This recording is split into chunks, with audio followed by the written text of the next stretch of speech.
What's going on? What's happening, everybody? Got the old Mongo man out here in Kenny's garage tonight. I've tried to clean the screen up several times, but it still seems streaky.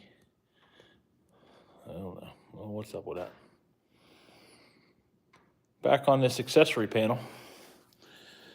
I need to get the white lights wired in tonight. The white accessory lights. That's the plan, anyway.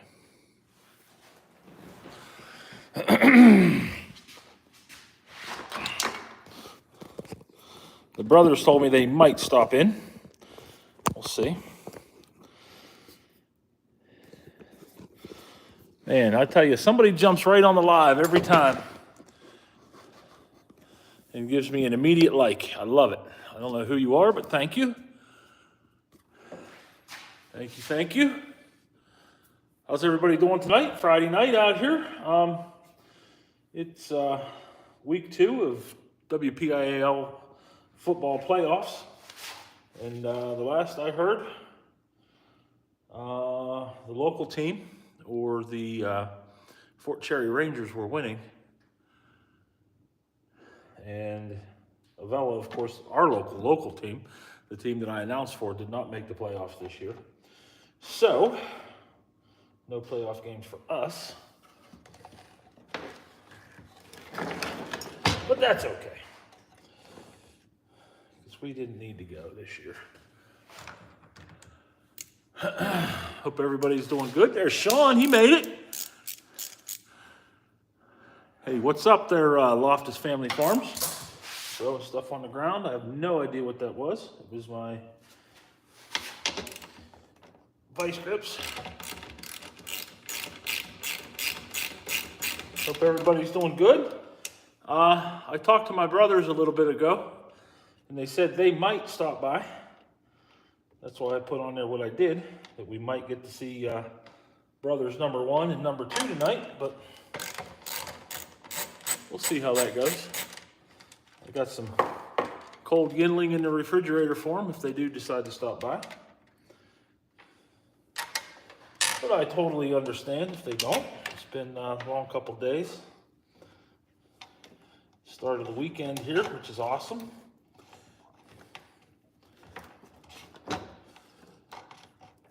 Hopefully everybody's got lots of good stuff planned for the weekend here. Joining with us here on the live is also a good way to start your weekend. And we do appreciate that. I'm going to do a red wire here, because I got to do a red wire from there to there. But I don't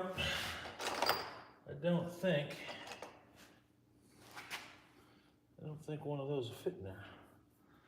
Especially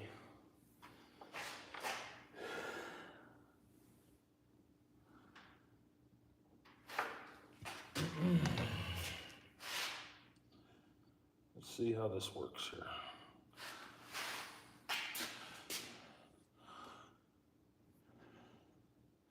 Hope everybody's doing good. KJ will not be joining us tonight. He is out and about, which is where I want him to be. Young man needs to spend some time outside of the garage. Leave all this garage work to us old guys, right? Hey men, say hello from Brazil. Felipe. Welcome, Felipe. Welcome from Brazil. That's awesome, man. Tell me, Felipe, in Brazil, you guys have pickup trucks? Big pickup trucks like we do here in the States? Ford F-350s and the such and the like?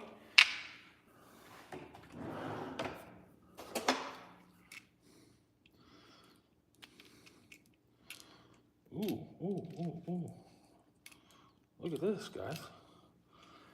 This is interesting. I did not expect this. There is a bushing in here.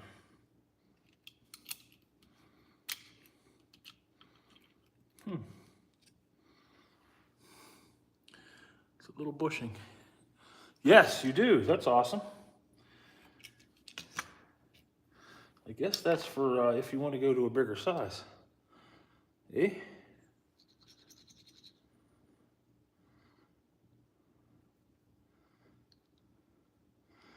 That might just fit in there.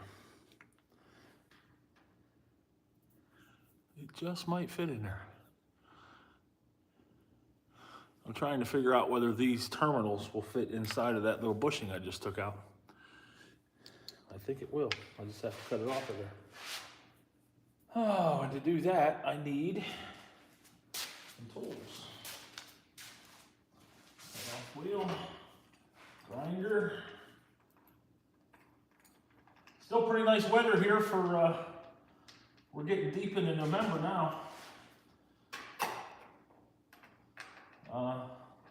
No looking back because we're headed towards winter.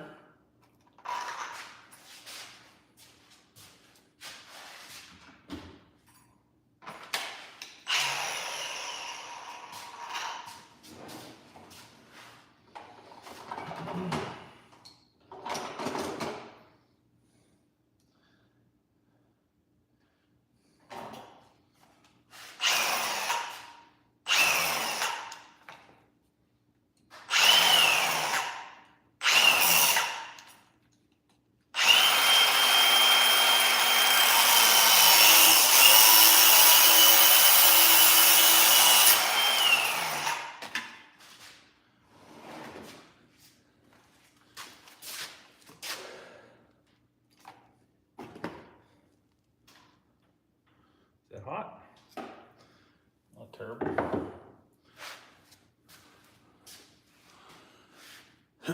KJ sold some more parts tonight off of that Dakota we tore apart, which is cool. I met the guy here.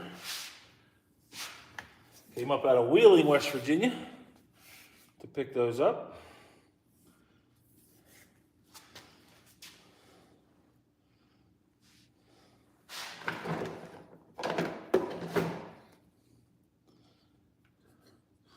What's everybody's plans for the weekend? I have got to put some flooring down in what used to be our dog's room in the house. My daughter had moved downstairs into the basement a while back, and she doesn't want to live in the basement anymore, so she's moving back up. And in the midst of that,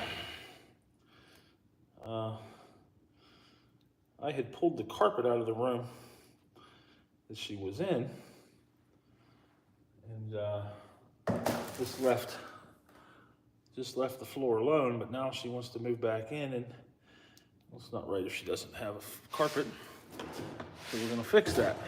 Set the drawer down, nice little tap hammer. There you are.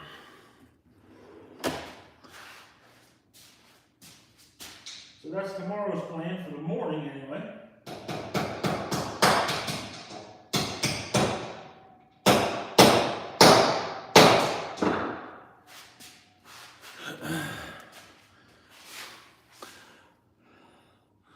Like it was meant for it, fit right in there.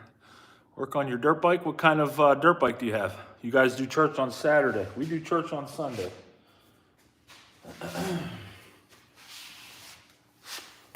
What's the dirt bike need? Just maintenance, or is it broke? That was the only thing I hated about dirt bikes and four-wheelers and stuff. You would think living on the farm here that KJ would be into them. He was for a short while, but he never really got into it. I imagine once he gets a little bit older, that'll probably start happening.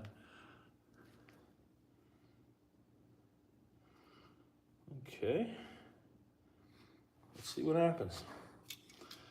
Shove that in here. Get this. Tighten away.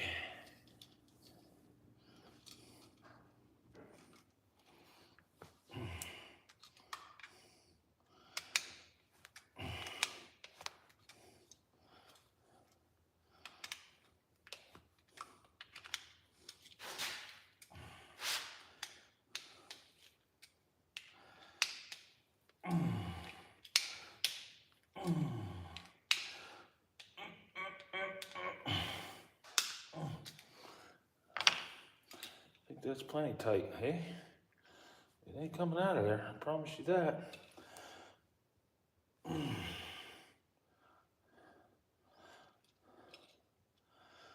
like it. I think I can live with it.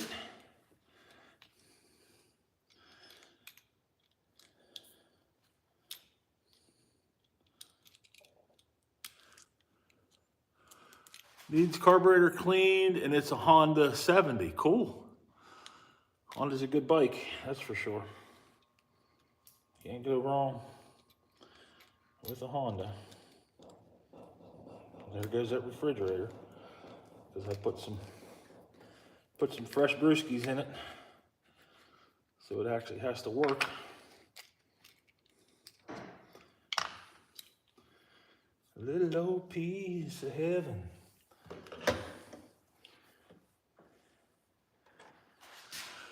Oh, goodness gracious. So how's everybody doing after, with the elections and everything being over?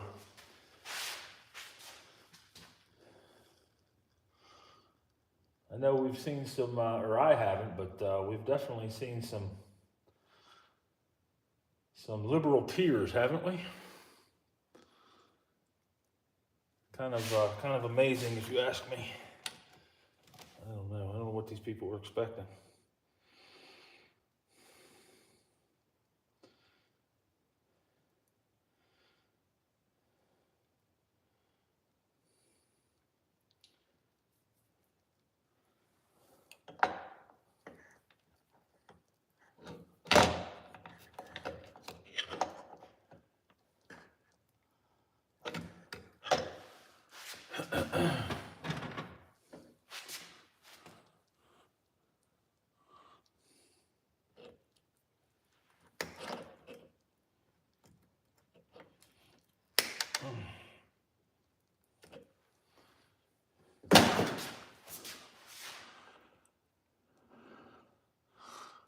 Absolutely.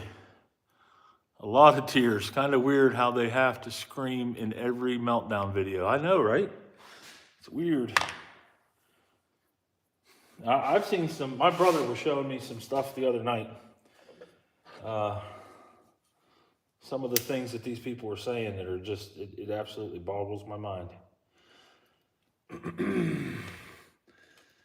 They actually think that Trump is the Antichrist. Would be the only way that I could describe it. You know? It just boggles my mind.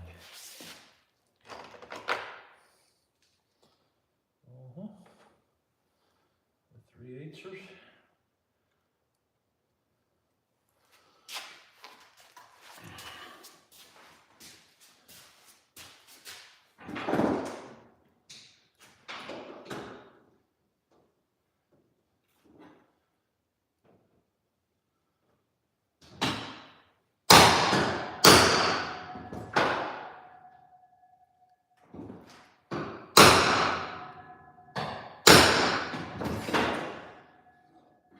My apologies to you guys if you're wearing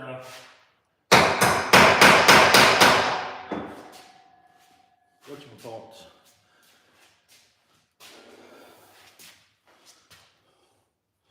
Because I'm sure that was probably pretty loud. Me beating on that like that. This needs to snake under there. We're going to put it right yonder. That on top of that. And that on top of that.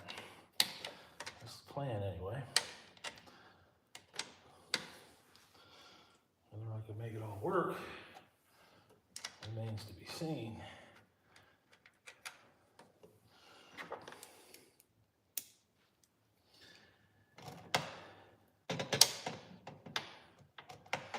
And I guess we can have that laying up there like that. Snug this up and see what happens here.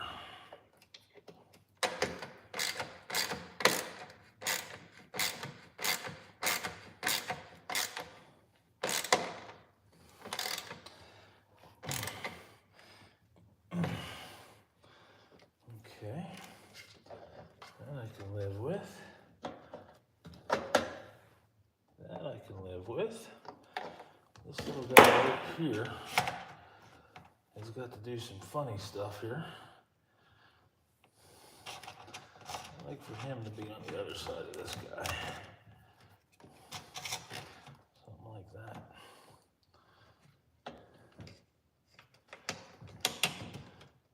And sneak him on there. Bring him all the way around. Something like that. That's beautiful. Put this on there.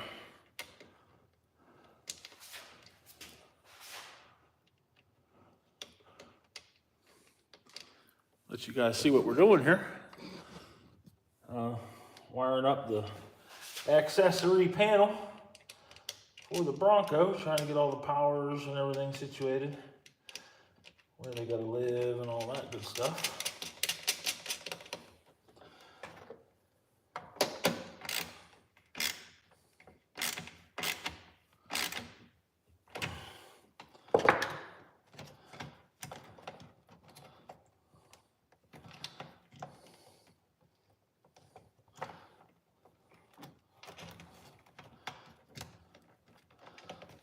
Okay. I think that'll work. That I'm gonna have to mount real soon here.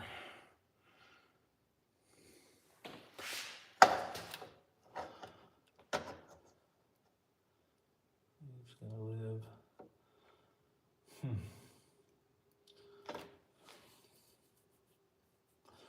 That makes things difficult.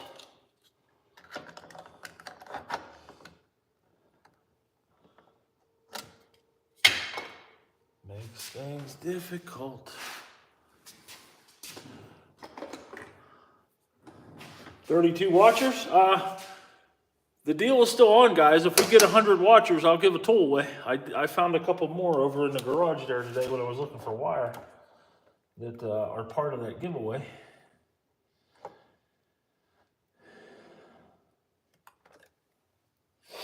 I would say,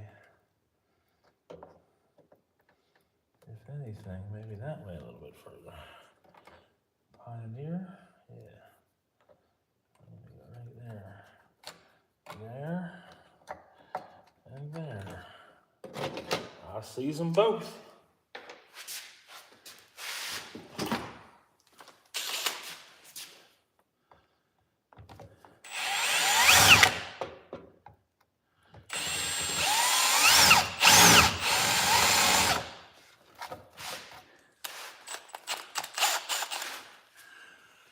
$100 watchers or more, we will give some tools away. This is the power, the accessory power panel for my Bronco. Highly modified 1985 Ford Bronco. This is where all of the lights, the radio, the CB, all of that stuff, amplifiers, all of the power for the truck is going to come off of this panel.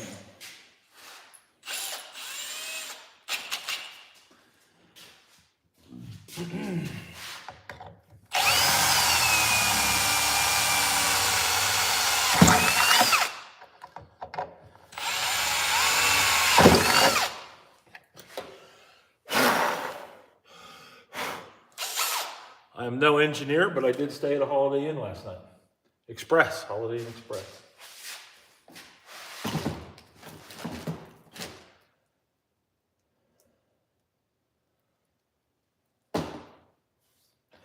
Boy, I'd like to know where those lights are at. I'll be right back. I gotta get some screws.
I'm back. Pioneer amp, yep. Maximum power, 500 watts. It's a GM Alpha 3702. And this is going to be the amplifiers for the door speakers in the Bronco.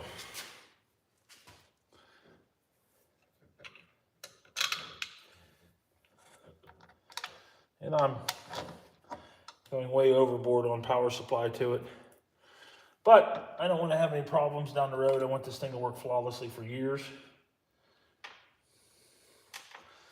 So I'm trying to do my very best in getting this stuff sorted and figured to where it won't be an issue later in life. Can't do that yet, can I? No, Mongo, you cannot. That was a rhetorical question. Why did you answer yourself? Why am I talking to myself? How good do those amps sound? Jeff, I wish I could tell you, sir. I got this one from recommendations from Crutchfield, which I do put some trust into Crutchfield because they've been in the industry for probably the longest that I know of any of those aftermarket providers. I know they were selling amps and stuff back when I was a teenager, and I'm no spring chicken anymore, that's for sure. So I will be sure, and once I get all this stuff installed, I'll be sure to do individual reviews for everything, talk about what I think of everything, and then and go from there. But so far, so good. Okay, power wire. Let's do another power wire. This power wire is going to go from here to there. That's where it's going to go. I also have, I'm using kicker speakers, 300 watt max B pillar speakers, and then 500 watt max door speakers, of course. I've heard good things about them. Pioneer has always been a good name, you know, through my childhood. We always had Pioneer stuff in our trucks growing up. That was always what I had for head units. I am using a Pioneer head unit in this build as well. It is a, oh, what is that thing? It's a Bluetooth only head unit. And by Bluetooth only, I mean it's only Bluetooth. It does not have a radio in it. It doesn't have anything in it. It's only to hook to your phone.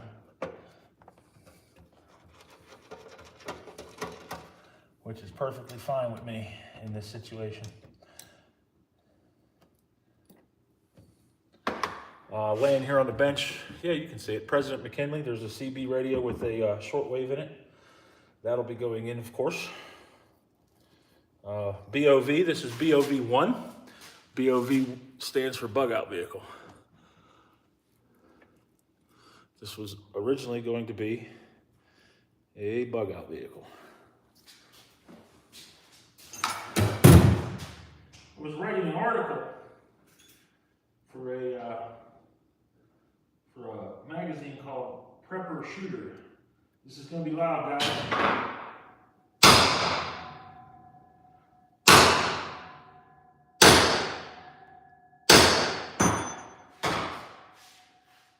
And that magazine went by the wayside like most magazines did back in the day. And when it did, I kind of lost my oomph on this project. And really haven't got back on it wholeheartedly for a very long time. Well, that's what we're trying to do now. Trying to get this thing done so we can move on to the 17,000 other projects that need to be done around here.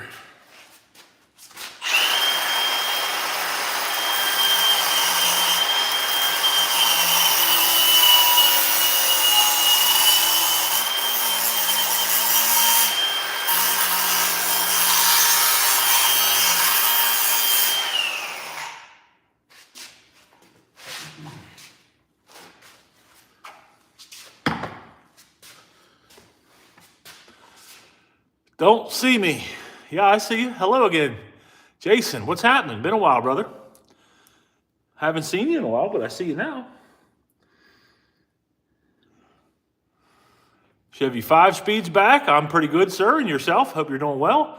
We got 58 watchers right now. Hello, Jason. Keep up that watcher count, guys. I'll be giving a toll away at 100. Let's get these. We are 58 watch hours. 58 watch hours. I can see you. Don't cry. 58 watch hours from monetizing the channel. 58 watch hours. Of course, I have almost 3,000 subscribers. You guys like what you see? Old guy messing around with this junk. Make sure you subscribe to the channel.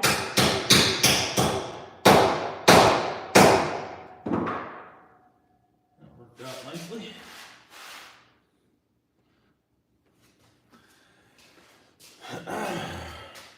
Yeah, make sure you guys subscribe to the channel. There is plenty of content on here, even for the weak of heart. Let's see, that's got to spin around that way. It's going to sit in there that way. So that's where we want it. It is right there. 1 second there, Chevy 5-speed. Let me tighten this up and I'll come over and see what you said.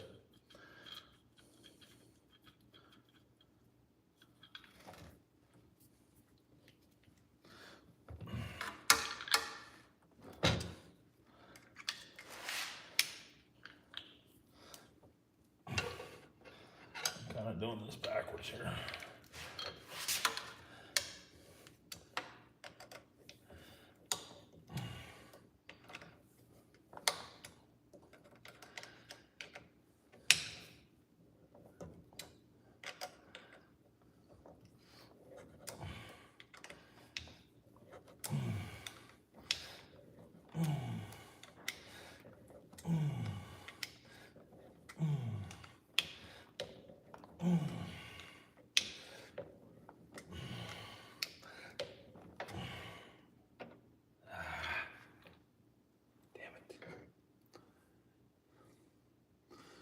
Well, that didn't work as planned. There's one of my screws falling out.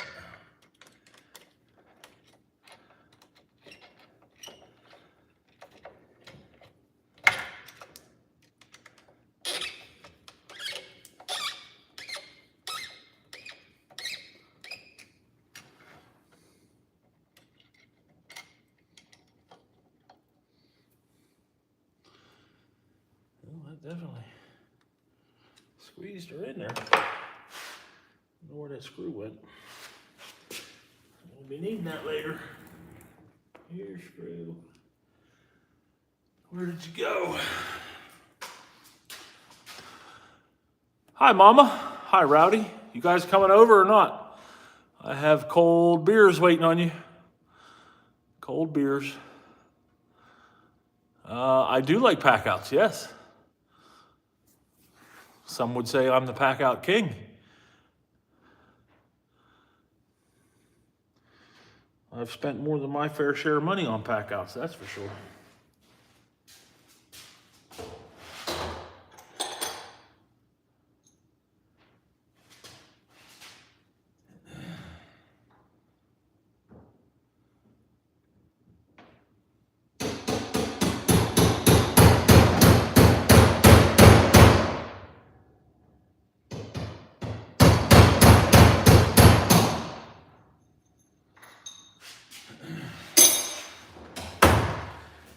Let's try this again. One more time. Yes, sir. One of these, one of those, and this.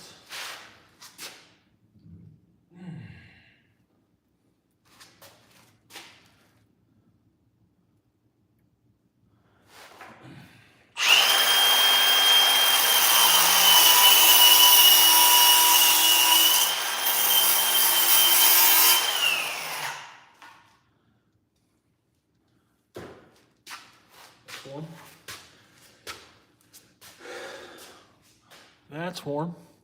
Probably not. I have a load of water in the trailer and have to work in the morning. Bum. Everybody call Rowdy a bum.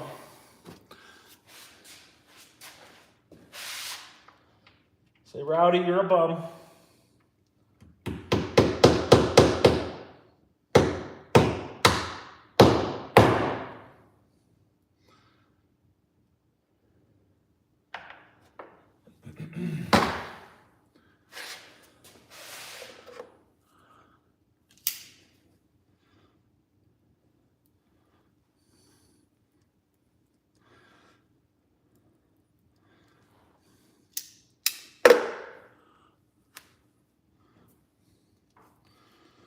One beer won't hurt you. You'll survive. Because you're a survivor.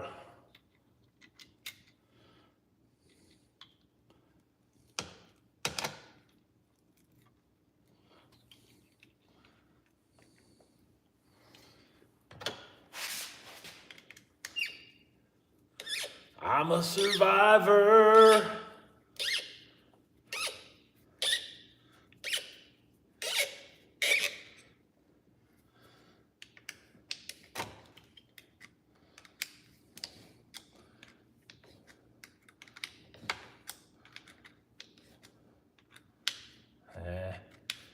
That one failed miserably.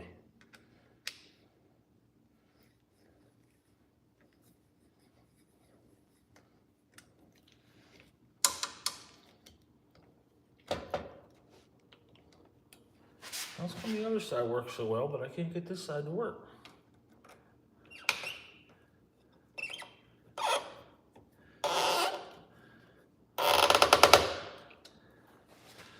Maybe I got something now.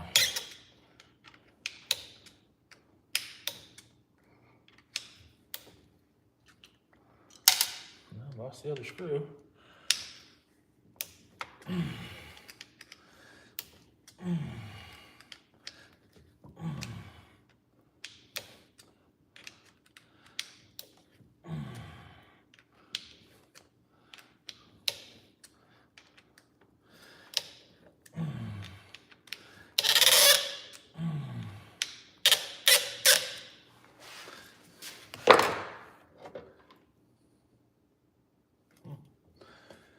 It's in there.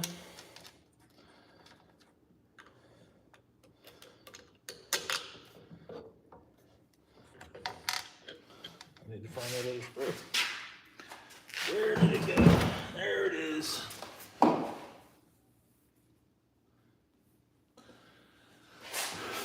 Whoa. Oh yeah. Protector of lost knowledge. Show me how sharp my razor blade is. Now, I'd rather not cut myself. Looks like some NASA project. I wouldn't call it a NASA project as much as a mad scientist project. Just a bunch of crazy non-engineering going on here.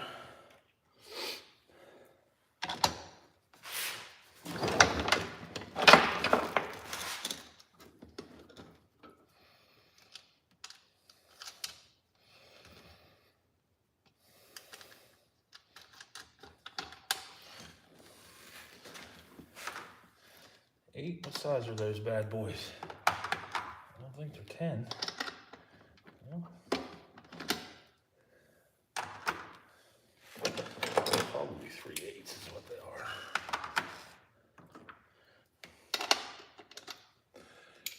Exactamundo. Screwdriver.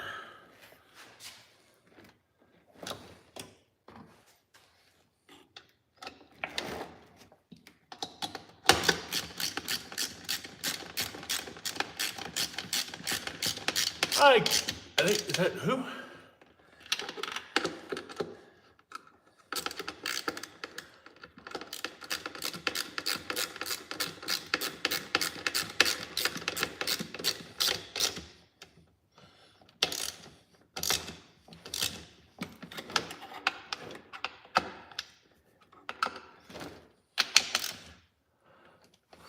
know one thing, I can't see half as good as I used to. I probably can't even see that good. Half.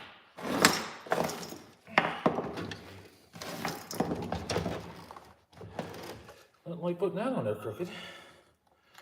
Wow.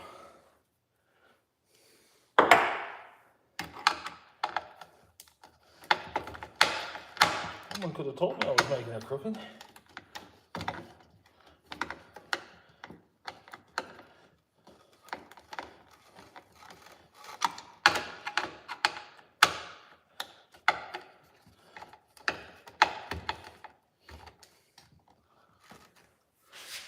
All right, so the amplifier power has got 120 amp fuse in it. I think that's more than ample for the amp. Play on words there, did you get it? Was it funny? Was it a dad joke? My daughter despises my dad jokes. I told her she should be happy she has a dad to tell her dad jokes.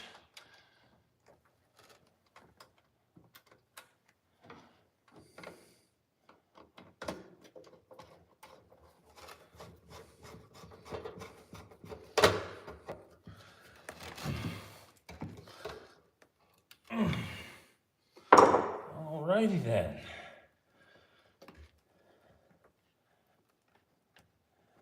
Yeah, I'm not too proud about that.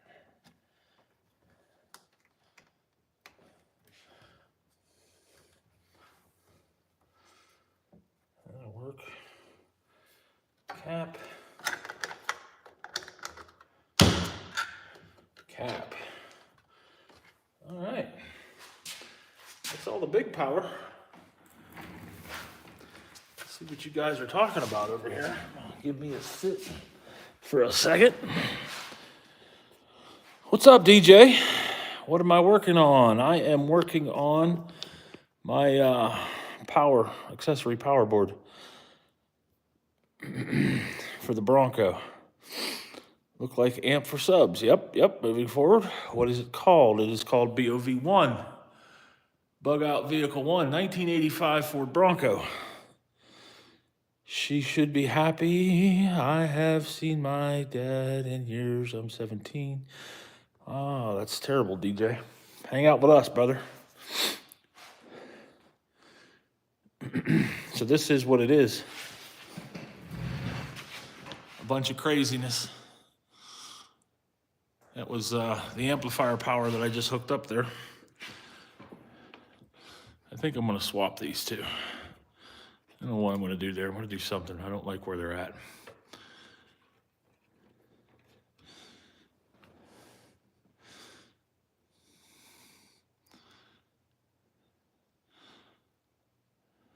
Nah, I can't spell either, brother. Don't feel bad. I am not a speller. Which is funny because I do like to write. I just can't spell. You know what I mean? That looks clean. Well, it's okay. Oh, it's getting there. All right, so next, I need to do a bunch of power wires for this guy. So I'm going to do the same thing I did over here. Power ground, power ground, power ground. And this is going to work the white lights up in the Bronco itself. And they're going to be this next set of plugs here. Let's fix that right now. That's been driving me crazy.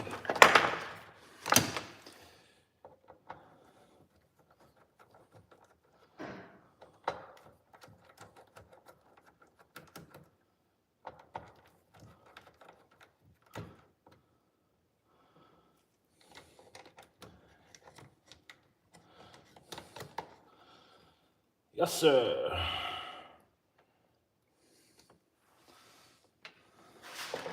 I'm going to go snip, snip.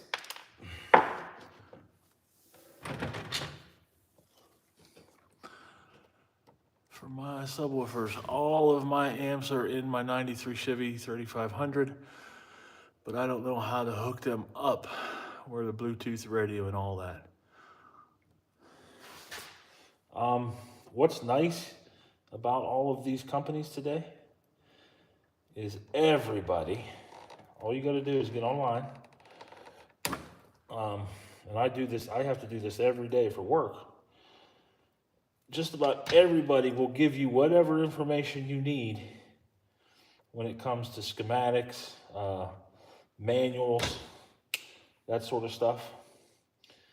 Even, like I said, even equipment manuals, because like I run into that every day at work, to where I have to go out.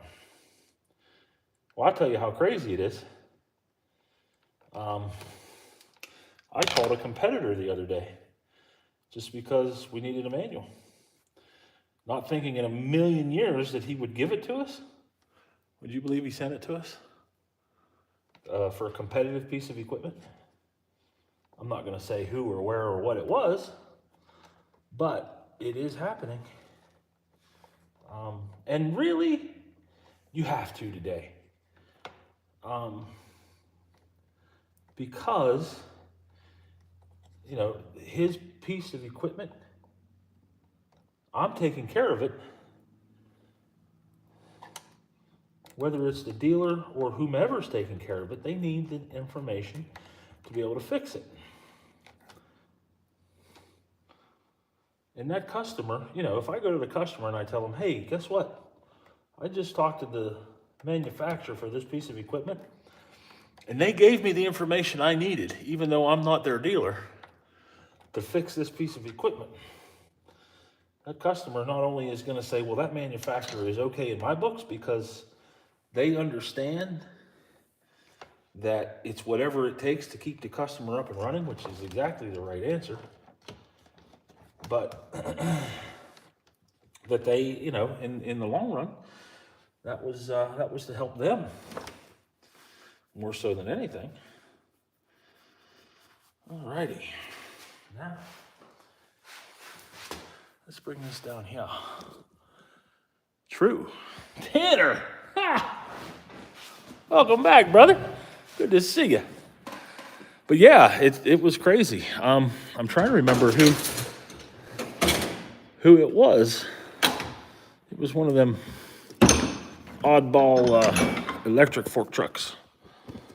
Yes, I still get involved in that craziness, believe it or not, on a daily basis. Love you too, brother. Hope the family's good. Hope you're doing well. We're just out here messing around with, you would think that this is a control panel out of an electric fork truck. I've had some guys say that it looks like a NASA project, which I guess you could call it that. What I'd like to do is see if I can get it to hang there, but that ain't happening. I'll go down here. What I want to do here, there we go. I want to get all that stuff to stay up there and give me access to this right here. So these three lights go over there. That all could stay up there, and that could stay there. I'm gonna have to do some wire tying and stuff in here just to get this, keep this looking good. Probably bring this over here and live with that, and I can hopefully straighten that out. That will likely do the same. What manufacturer? I can't remember who it was. It was one of them oddballs. It wasn't Landau. They're whores. I don't know. Well, like JLG, let's talk about JLG. You got a problem with a JLG, just any Joe shit to ragman can get on their website and find anything that they need. But I think that's mainly for to keep them out of trouble.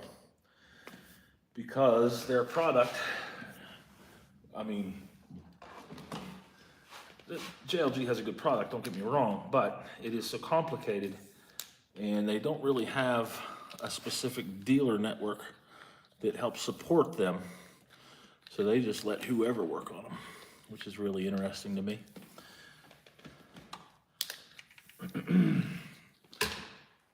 Hope everybody's doing good.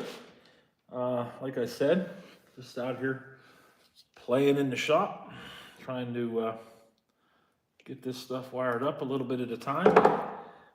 You'd be surprised if I told you how many hours I already have invested in this stupid panel. And it's okay. I mean, I knew it was going to be complicated when I drew it up the first time. And I knew what I was in for. But what's going to be nice is when I put it all together and it works just exactly how I have it envisioned inside of my dreary skull. I'm just rambling. I see somebody has another comment there.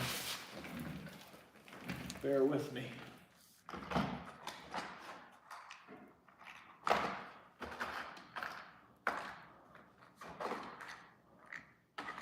Ooh, we're gonna be running short on these.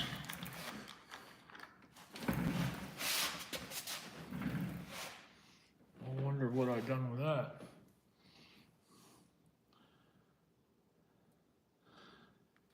The live's got a little AVE feel tonight. I'm just watching my hands on the healing bench here. Any of you guys watch AVE? I usually don't talk to anybody at JLG. But you know that about me, Tanner. I rely a lot on what I can find and what I read. Just because, like you said, their people are half reliable.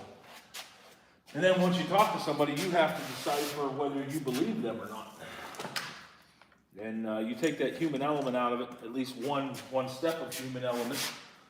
I feel confident enough in my ability that usually I can get things figured out. But where that suffers, where I suffer in that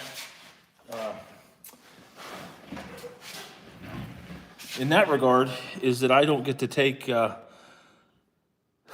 don't get to benefit from someone else have already making you are. From somebody else already making mistakes and learning from it. 9 times out of 10, I have to go through and make those mistakes myself. But after being in the business for 30 years, I've made a lot of mistakes. And I've learned a lot of things along the way. One of the things we'll talk about, and Tanner, I'm sure you can definitely commiserate with this statement that I'm about to make, as can just about anybody that has worked in technical support. When you're working with somebody in technical support, there's a couple things that you have to take in account. First of all, the person that you're working with, their ability to do what it is they're telling you they're doing. And what I find 9 times out of 10 is when you start talking about these things. First of all, getting a technician that actually has one of these. If you've got one that owns one, you're already 50% ahead of the curve. And then turning it on and putting it on the right setting is key. But once you get past that and you get into troubleshooting, when you're actually working with somebody, telling them to, whether it be ohm out a circuit or take VD across a load, you know, boy, you've got to trust those guys like you would not believe. Do they know how to use it? Right? Yeah. You just totally have to. It's almost, you know, you got to pray. You know, that's just, you got to pray that they know how to use it, I guess. Because a lot of guys today do not. Now, there are guys that do, and guys that understand the theory electrical theory, but then you get them out in the real world and they don't understand, that there is a place for everything. Case in point. That's going to go over to there. That's the longer one. I'm going to put this up underneath. It's then going to come over here. Make sure there's nothing in the way. Let's talk about a circuit, load testing a circuit that you're losing power on, right? So, real quick, take a cross section of this wire right here. This is just, I think this is 16 gauge, isn't it? Let me look. 24, 1600 foot primary wire. US, oh, it's 14 gauge. I have a piece laying here. I should anyway. I haven't cut it yet. Let me cut this piece and we'll talk about it. It's going to be right about there.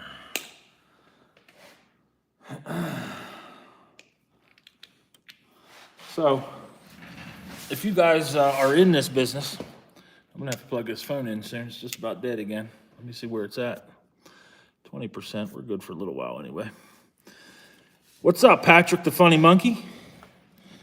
So, 14 gauge wire, right? Strip back, twisted.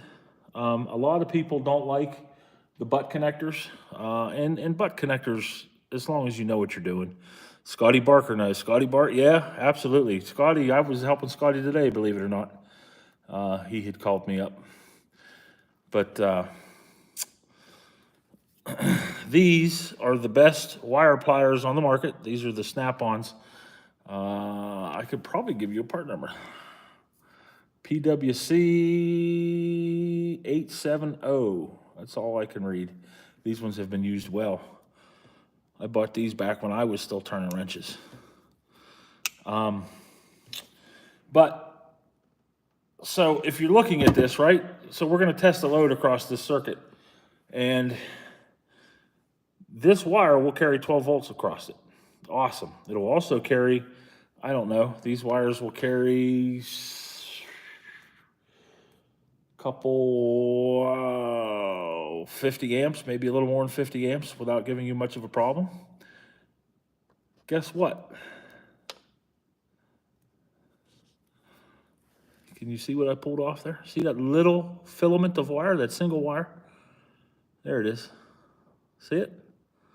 That single wire will also read 12 volts on this bad boy. But as soon as you put a load on this, that single wire isn't going to carry that 12 volts anymore. It's going to say, nope, I'm done. I'm out for the day.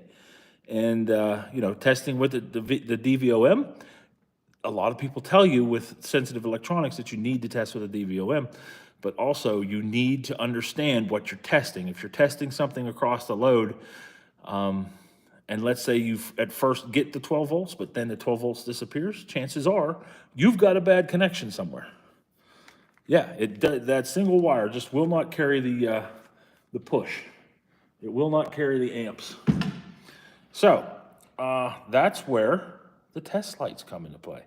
And I know a lot of people, especially whenever we're talking fine troubleshooting, they're gonna start yelling at the screen because I brought up a test light. But there is a place for a test light in today's troubleshooting. Now, I am a firm believer in the use of a power probe because I am not afraid to make a mistake or two. But you can really screw some stuff up with a power probe, let me tell you. If you're not careful what you're doing, and you're not aware of what you're doing, and you start putting power where power shouldn't be with a power probe, yes, sir, you're going to cause some problems real quick.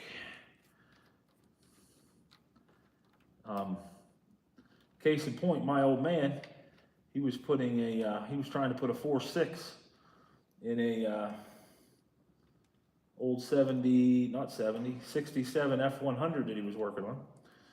And everybody knows that Ford, years ago, went to pulse width modulated fuel pumps. That's how they control fuel pressure. They'll run that fuel pump faster to get higher pressure. They'll run it slower to get lower pressure, depending on whatever the load is of the engine and what the PCM or the ECU thinks it needs. Bear with me while I decide whether I'm going to leave it this way or not. It seems like it's flopping around in there, but it's in there.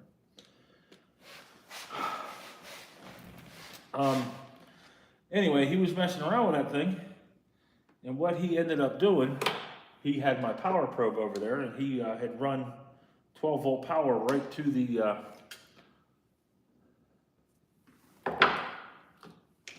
the fuel pump, and you can guess what happened.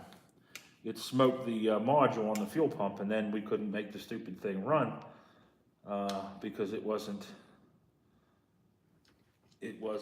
running the fuel pump. So I went over. We jerried up an old bullnose Ford fuel pump. We did make it run, but then something else happened, and I think that it finally just cooked the whole thing. And then it went from there.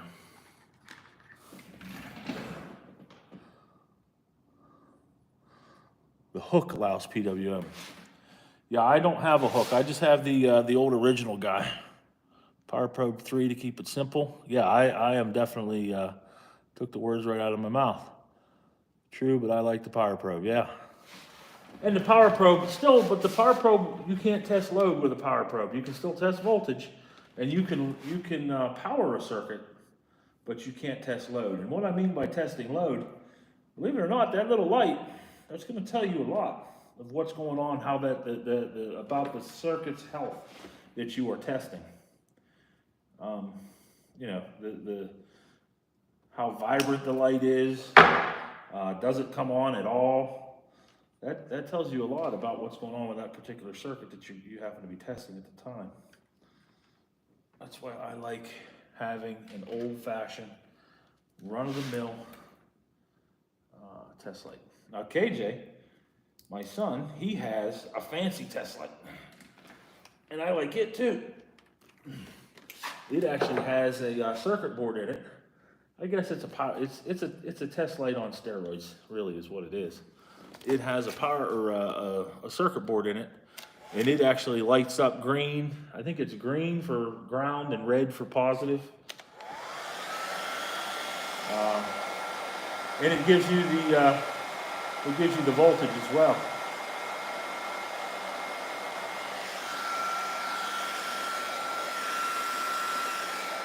I've been trying to get him to, and I was the same way. I didn't really start to learn the things that I know now. I would say till probably late 20s when I really figured out that, you know, it's going to make my life a whole lot easier if I understand how this stuff works, trying to troubleshoot it. And I guess what I have been blessed with is an inept ability to read something and understand what they're actually trying to tell me. And not everybody can do that.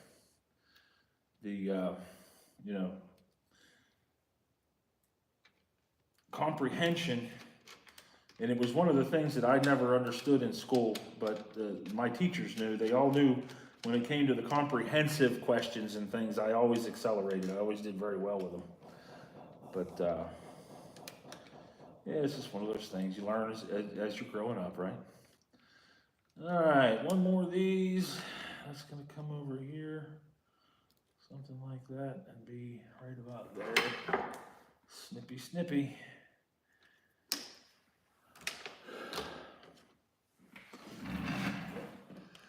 What are you doing, dog? I'm wiring, right now I'm actually wiring. I'll flip this around. This is the accessory power panel for my Bronco. This is going to be for door speakers, power to it. This is a 60 amp circuit breaker for an aux beam solid state relay box. That relay box uses CAN, control area network, so only two wires, power ground, and then CAN high and low to that switchboard right there. So 8 circuits on 4 wires, so I won't have a whole bunch of wires running from my overhead console, which is right there on the table. And then this is going to be white interior lights. This is red interior accent lights, and they're going to be powered off of these 2 circuits. This right here is for this, which is multicolored, those Nightlight multicolored rock lights, which are going outside. There'll be 9 of those. 9 of those? I think there's 9 of those, 8 or 9 of those on the truck. And of course, the fuse block will power everything. This is the Bronco, because Matt, I don't think you've been with us before. 1985. I've been working on this Bronco for about 10 years. I call it BOV1, Bug Out Vehicle 1. It was, like I said, it's been 1-ton swapped. It's got a Dana 60 in the front, 10 1/4 in the rear, and we're just having at it, man.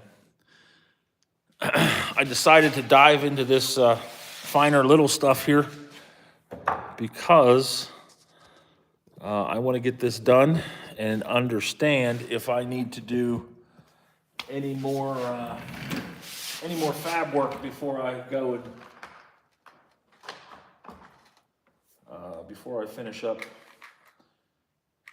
and do all the paint work.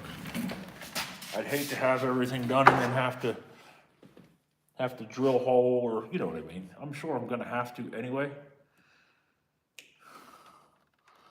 But I'm trying to give myself that as much of a chance as possible to not have to do something like that and upset me.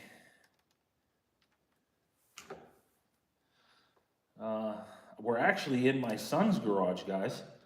I just moved all my stuff over out of my shop because as we come into winter here, it's going to be way easier to heat his shop than to heat both shops.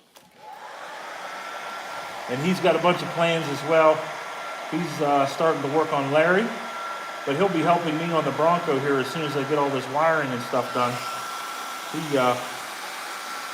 He's 20 years old. He can wire. He's not afraid to do it, but he's afraid to wire anything that I own because he says I'm too hard on him.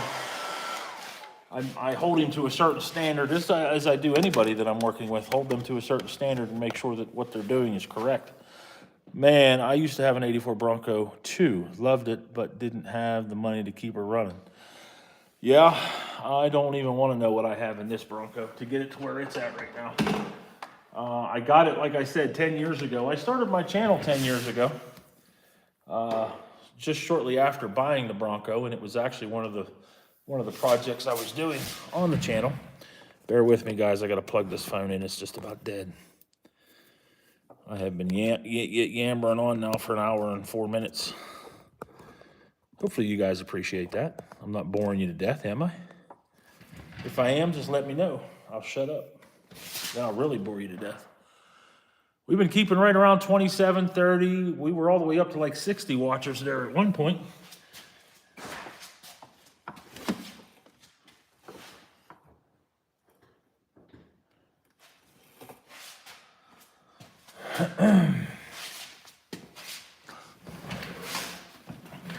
I was hoping my brothers were going to come over tonight and spend some time with me, but show some leg.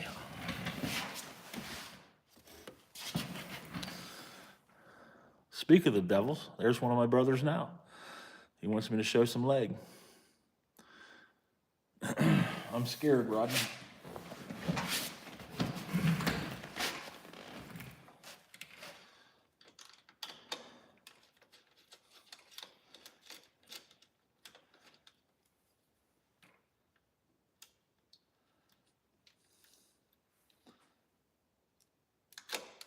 Hey, now. This is just like wiring a house, man. Feels about the same.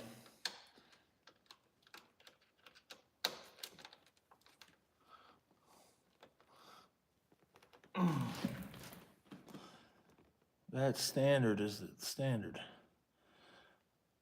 Oh, okay, coach. I hold you to a standard, don't I, Chad? I won't let you get away with doing some crazy, stupid stuff. Say hi to Tanner, Chad. He's hanging out with us tonight, or at least he was.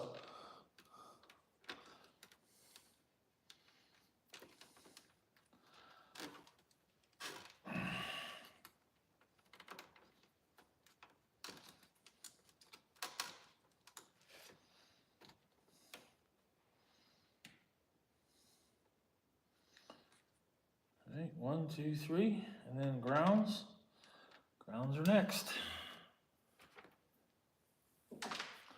Then I got to figure out what I want to power with this, or how I'm going to power.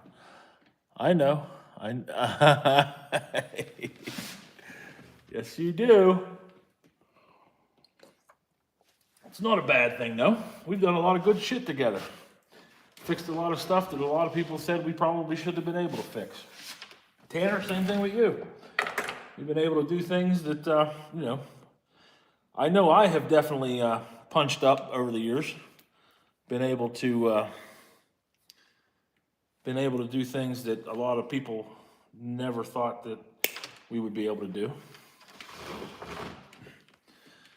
And that's part of the fun of it, right? It's part of our reward as mechanics and technicians and whatever else you may want to call us, grease monkeys.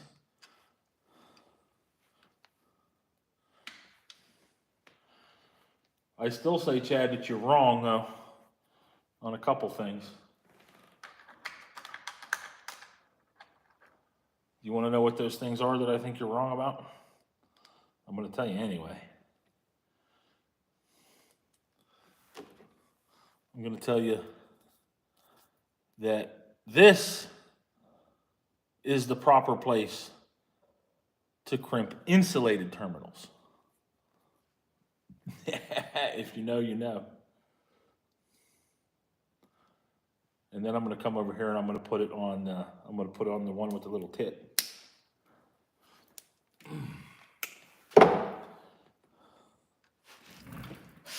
Like a 4500 we got running in Blacksville. There's a video on that on the channel. The best part about that night, or that day, was watching you bounce that thing up over the hill. That's what I never thought was going to happen.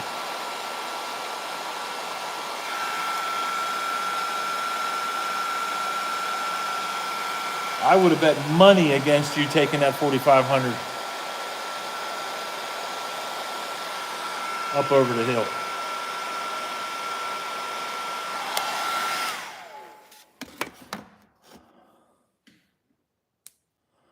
Chad's name is friggin' Chad. Therefore, Chad is infallible Chad.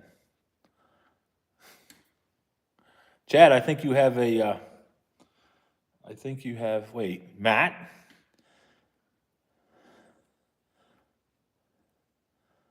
I knew it would make it. I had no idea. I actually, like I said, I would have bet against it making it. Because 4500s are not supposed to do that sort of thing. I can promise you that. It is going to come up. We're going to cut it right about there. What we're talking about, guys, is, bro, you making a bomb? No, I'm definitely not making a bomb. This is not a bomb. This is a power panel for my Bronco. Am I making a bomb?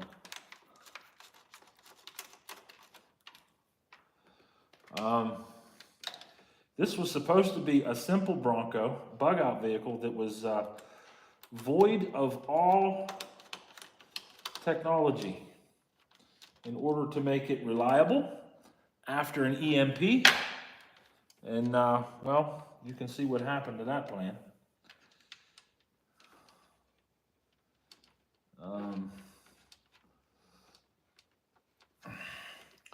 I got a hold of Amazon and went crazy with the aftermarket goodies. Do you believe that thing kind of fed right up where it belongs?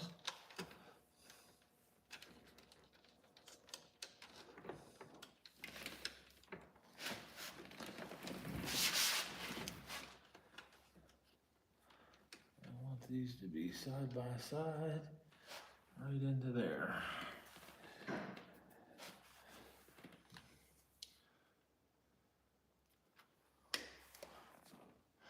That's cool. It will explode. I'm hoping it doesn't explode.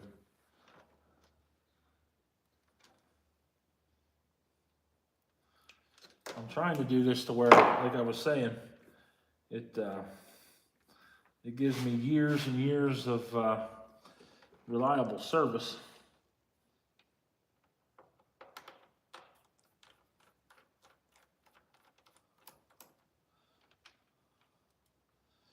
Without ever having to dig back into it and troubleshoot through any of these circuits. Although it all is pretty simple. What I like about this is pretty much everything is going to have a home run for a ground. I feel that the older stuff didn't do that enough. They depended on chassis grounds way too often, and didn't do enough. It sat so long, the oil was extra thick. Don't cut the red wire.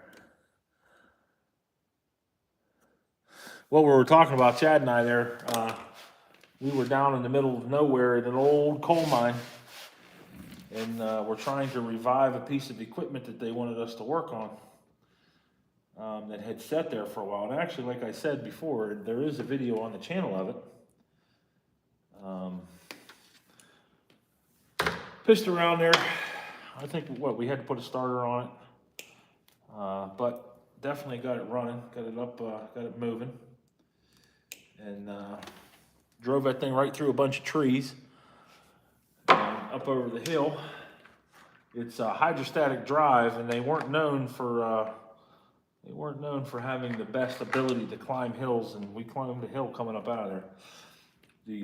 One of their operators had followed him up with a heister, big heister pneumatic 28,000 pound capacity, H280, if you know what heisters are. And bounced that heister up the hill right behind me. And then I was behind them. But I would have never guessed. Like I said, I would have bet against that thing climbing its way up out of that bottom where we're at. It's in the video, him climbing that hill. I do like to pull that one up on occasion and watch it. It was a good time. Keep going.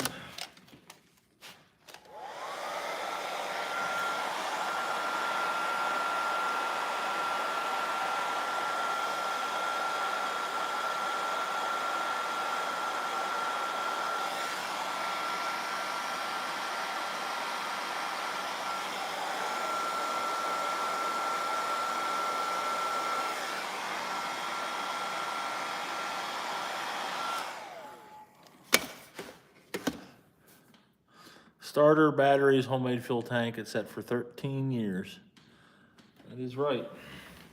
That was a great cold start video. It actually didn't give us much of a problem starting. Old B series Cummins, man.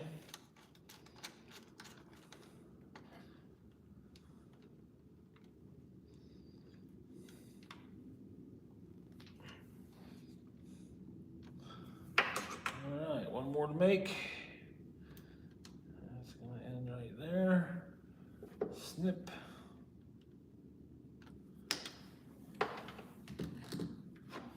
That's gonna, I can't get over what wire costs. Hello, friend. I bought 2 rolls of wire. 14 gauge, red and black, 100-foot reels. How much for 2 rolls? Give me a guess. And I have a corporate discount at AutoZone. I was floored when he told me what he wanted out of those.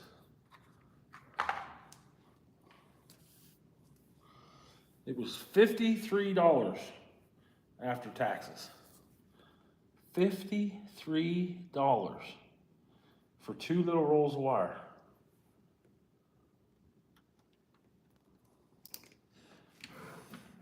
And then I bought a bunch of twin wire, so black and red match together. I can't find it for the life of me. It's around here somewhere. I bought it for this project because I've got a bunch of power that's got to go up to the overhead console, and I'm going to run again. I'm going to run the power and ground up to it, and I can't find that wire to save my life. I know it's around here somewhere. I bought a 500-foot reel of it.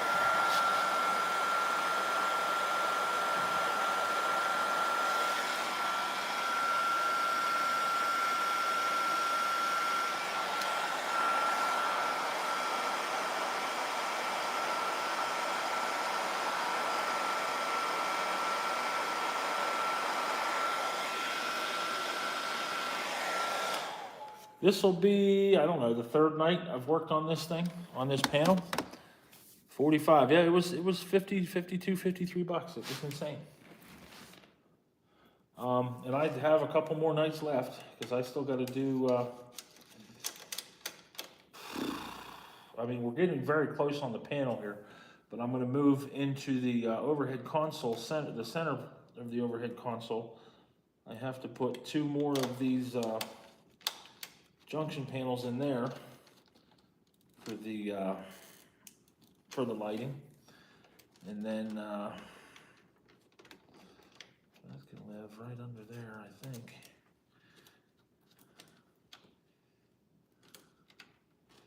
Yeah, for now, I just want to get this out of the way. Yeah, once I'm done here, I'm going to move to that stuff and see where that gets us. Okay. I did once, while we're here. Oh my goodness. Sometimes I don't know my own strength. Shh, Chad. Shh. Be nice. Chad used to holler at me all the time. Told me that I made stuff entirely too tight. I'm not saying I disagree with him. I just don't like stuff to come loose.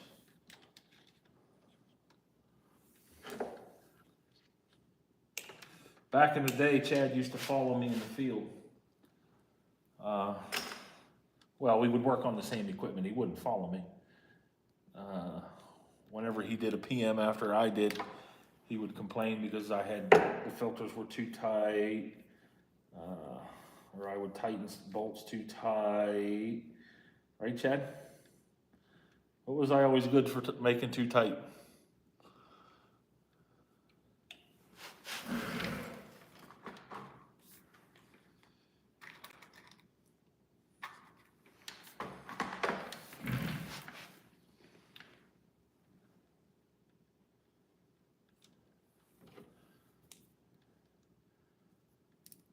That is the one thing that I have definitely lost getting older, is that strength that I used to have. I can remember when we redid Kenny's truck, I wired all the overhead lights in it, all the overhead LEDs.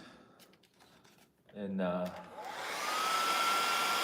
actually gave myself carpal tunnel. I had wired so much. I wore a carpal tunnel thing for, I bet you a couple months after that, before my hand straightened back up again. That's why you see me using 2 hands now whenever I use the crimpers. I learned a lesson. I've learned a lot of lessons over the years. I've been trying to teach him these lessons and trying to get him to take care of himself so he's not in the same shape that I am when he's 47. But just the same as I did whenever I was his age, I didn't listen to those guys that told me that stuff. Old Billy Boucher, he always told me, Mongo, one of these days, you're going to regret doing that shit. Boy, was he right. Don't tell him I said that, but boy, was he right. Same thing goes to all you young guys. If there are any young guys out there watching, take care of yourselves, guys. Do not beat yourselves up. All right, I like it. I like it a lot.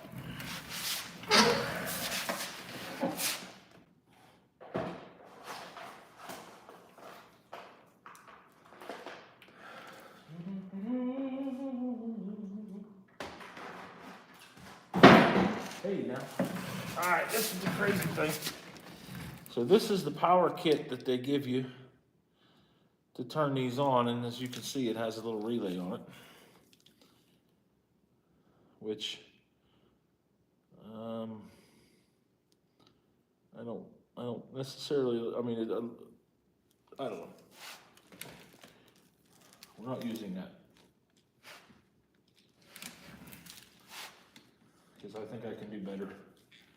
Oh, I don't think I can do better. I know I can do better. Right now, I gotta get it working. What the heck?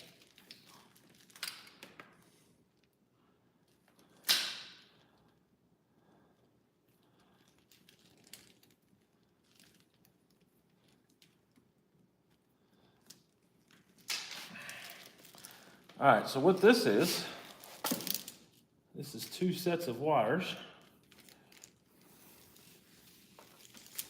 And each one of these has 1, 2, 3, 4, 5, 6, 7, 8.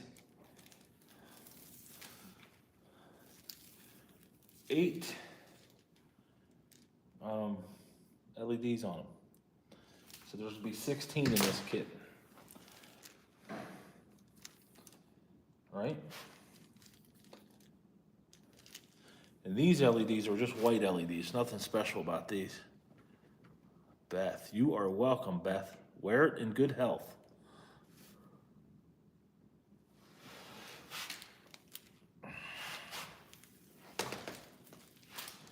I need to make a decision here.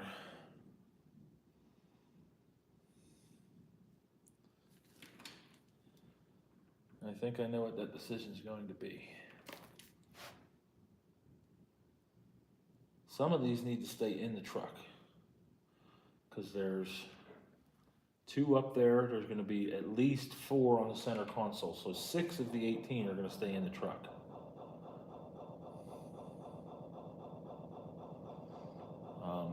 And I need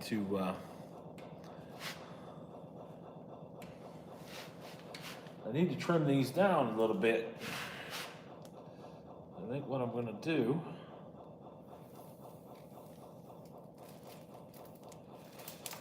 those are going to go to that. Yeah. I'll snip 3 of these out for right now.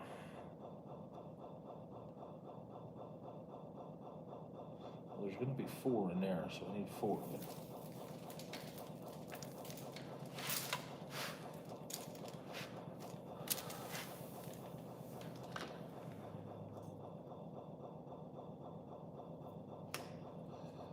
One, 2, 3, 4.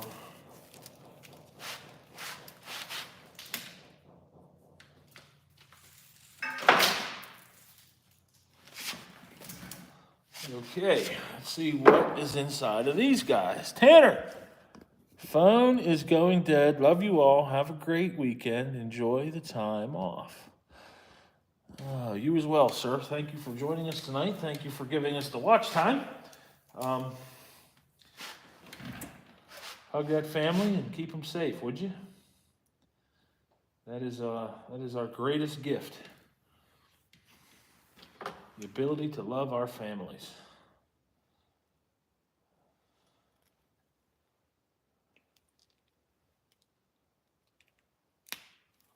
Ooh, there is 2 wires in there. Look at that. I like it.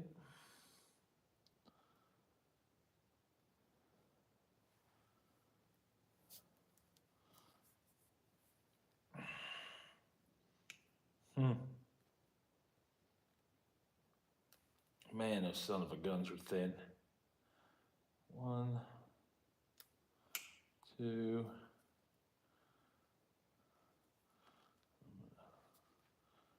Trim me back a little bit more of that.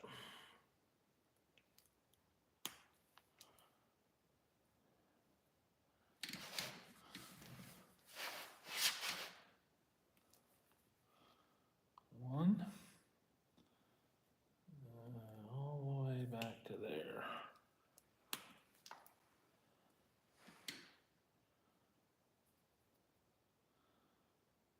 Like I said, guys, the channel is really close to being monetized. I would be surprised if it doesn't, if we don't get the watch time tomorrow. We're going to be really close. Let's put it that way. Up to 46. Wow, resurgence here late at 10:06. For those of you just now joining us, we're doing a bunch of accessory wiring to an accessory power panel that I have built for my 1985 Bronco. Right now, I'm just stripping back a bunch of wee tiny little wires for rock lights that I'm using for interior lights. And we got one more to do.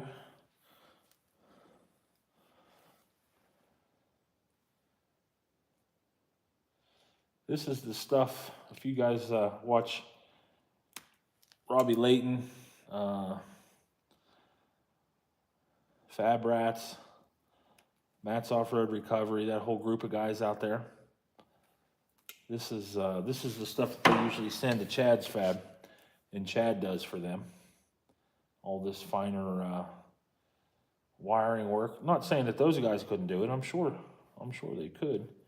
It's just 9 times out of 10 they're into so many projects that it's just easier for them to ship it off to Chad and have him do it up at Chad's Fab. So I wound it one way, then I switched hands, and now I'm winding it the other way, like an idiot. Don't agree to that, Chad. Don't agree. Be nice. 55 watchers. For those of you just joining us, again, we're wiring some stuff up here for my 85 Bronco. This is the accessory power board that is going to live underneath of my center console, and it has all the power in it for all the little trinkets on the Bronco, which will include the amplifier for the door speakers, an aux beam solid state controller for 8 circuits, which are going to mostly be lighting of one form or another on the Bronco, whether it be exterior lighting in the bumpers, interior lighting, mood lighting, red lights. I got all kinds of crazy stuff going on there. Well, that's not going to work very well, is it? If I put them that close. Damn it. Why'd you let me do that, Chad? Up to 66. Lord Edward, for the love of God, lose some weight. You're causing mental earthquakes. For the love of God, Lord Edward Alexander, leave.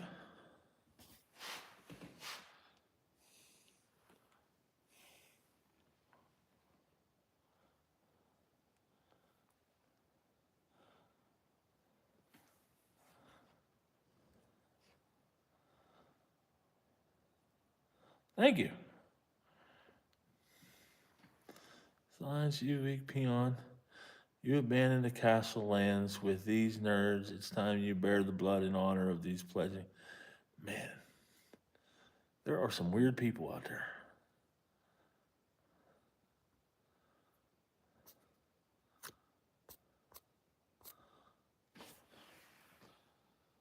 What am I going to do? I'm going to snip that off and start over. That's what I'm going to do.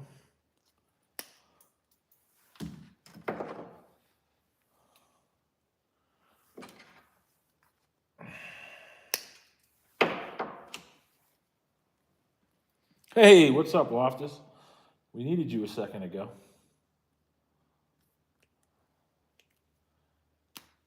There we go. That looks a lot better.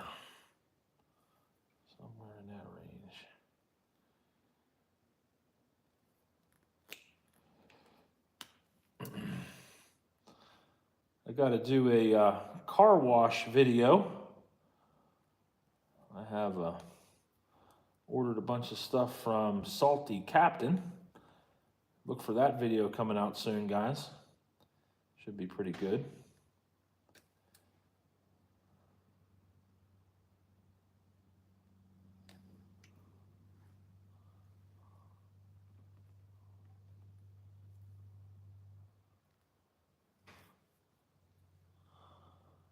MacGyver.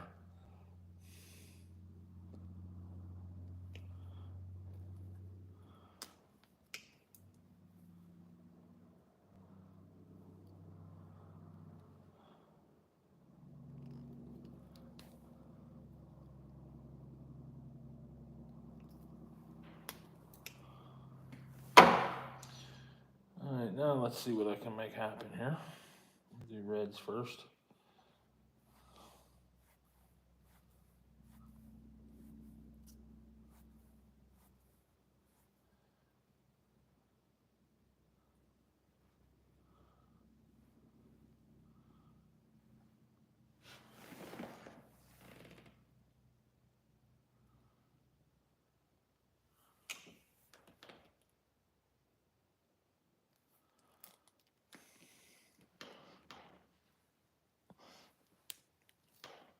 What is my favorite thing to work on?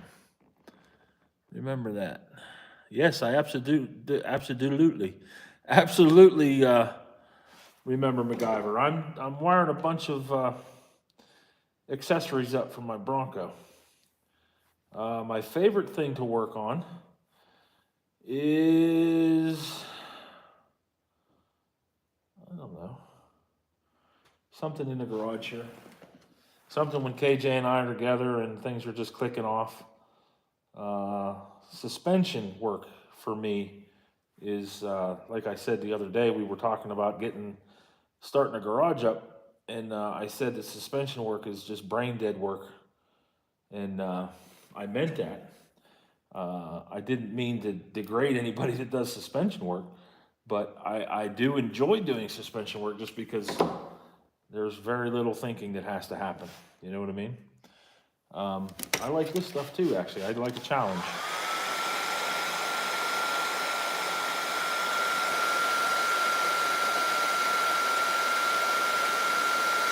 Loftus got us a new subscriber. That's awesome. We got 71 watchers right now, which is awesome for this late at night. 66, bouncing around there a little bit. You guys, like I said before, the channel is really close to being monetized. Once we get the main channel monetized, I am planning on branching out, starting another channel. Oh, I always do that. You guys got to remind me not to do that stupid stuff. Side work out of the shop. We don't, actually. What we do out of the shop here, the side work, I guess that you would call it, is going to be parting trucks out. That's one of KJ's big pastimes. That is definitely something that we do a lot of. Well, KJ does a lot of. I help. But that's how he funds a lot of his projects, or by parting other trucks out. Matter of fact, like I said earlier, he had a guy that stopped up here tonight and purchased a what is that? What was that? What did he buy? Transfer case out of that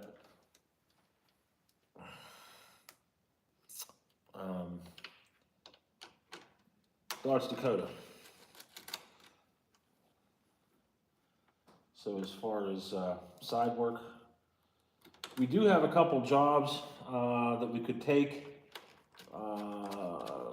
Friend of the family has a Blazer that he wants to get painted, an old S10 Blazer that needs to be painted. We could get that done. A couple other things. I feel like a doctor here. I've just had a sleep study done, and they had all them stinking wires hooked to me.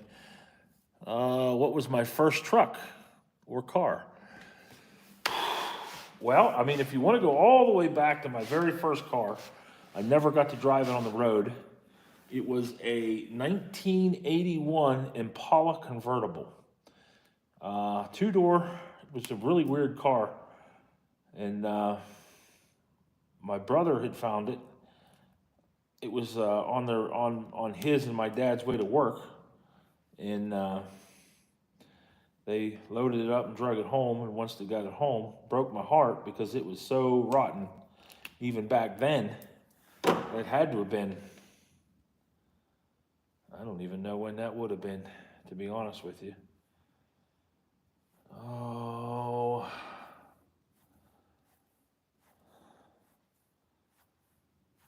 probably early 90s. So it was only 9-10 years old, and this thing was rotten, man. I mean, it was rotten. But it was so rotten that I don't even believe we unloaded it. It went right to the scrapyard. And then after that, I had bought a Subaru wagon off of my uncle that he brought up from Tennessee. And I worked on that thing, just pissed around with it. I didn't do anything major, just cleaned it up and stuff like that. And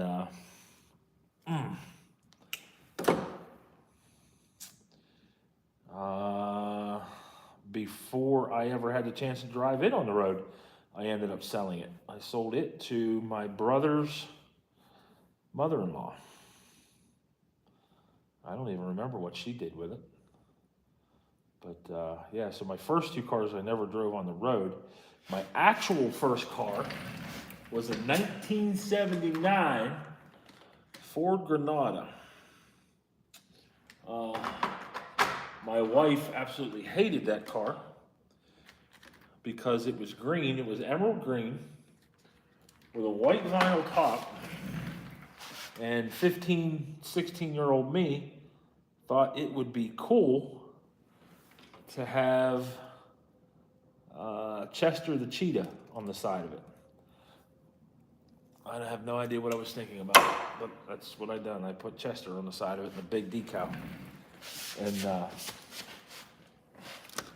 I painted that thing with lacquer. So what the old man did is he took all the leftover lacquer we had in the garage and put it all together, and it came out emerald green, believe it or not, which actually was the color of the car. It was a very close match, which was crazy.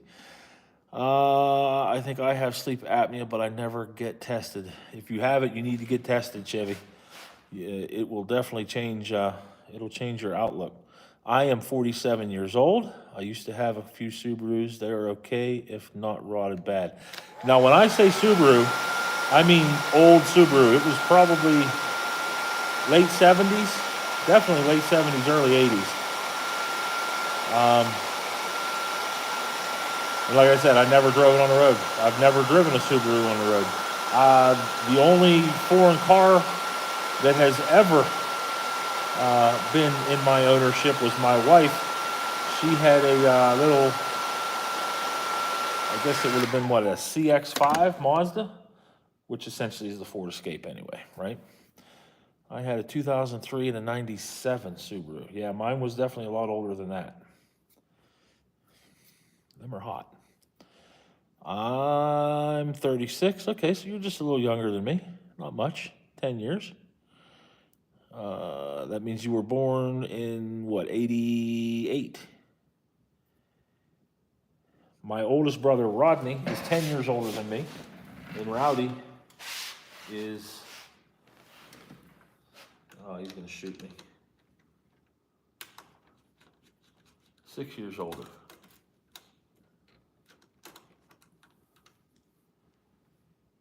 I am 2 years older than my wife. At the max, at the minimum, I'm 1 year, right? Well, I'll be, I'm only 1 year older than her right now.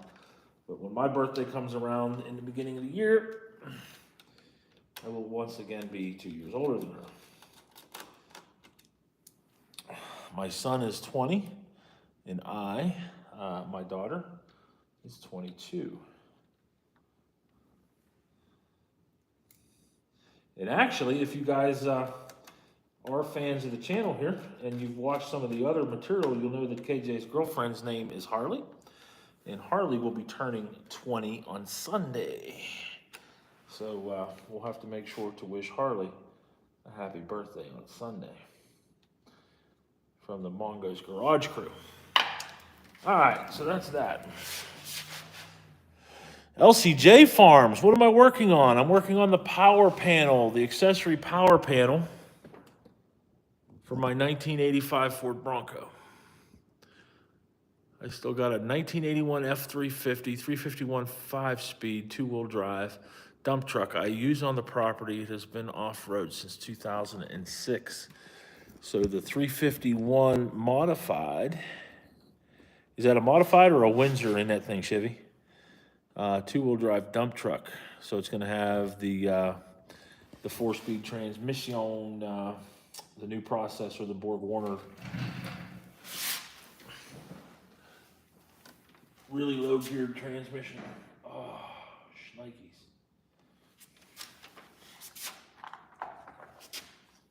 So that'll go there, that'll go there. What I've been working at here all night, wanting to get done for you guys, is I want to have a little bit of a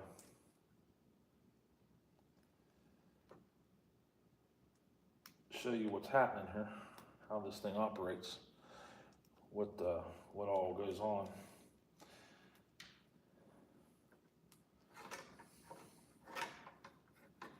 So these are those two, like I said, these are rock lights per se.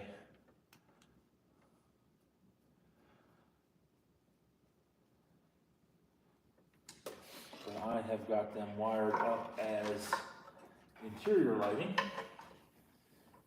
Around like that. That's not hooked up to anything. That'll be its own. That's all good. That's good. That's good. That's good. All right. I should have a ground wire somewhere here. Poking out of the bottom of this thing. Let's see, go now. Alright. Gonna have to put it up here.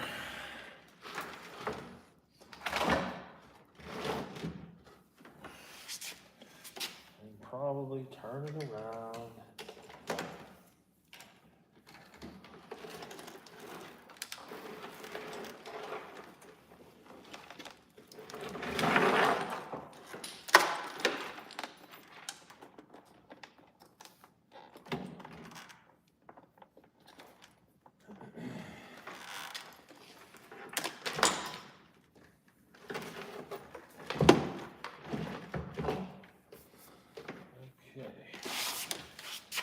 Now, I've entered in all that confusion.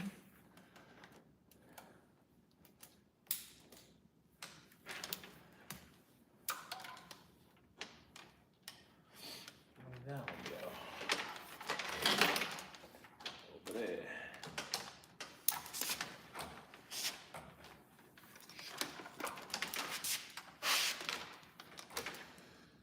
That's good, that's good.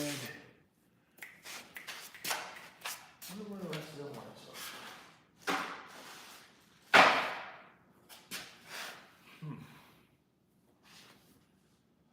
I don't know. There should be a whole box of them somewhere. Bet you I find that other box of lights. I will find.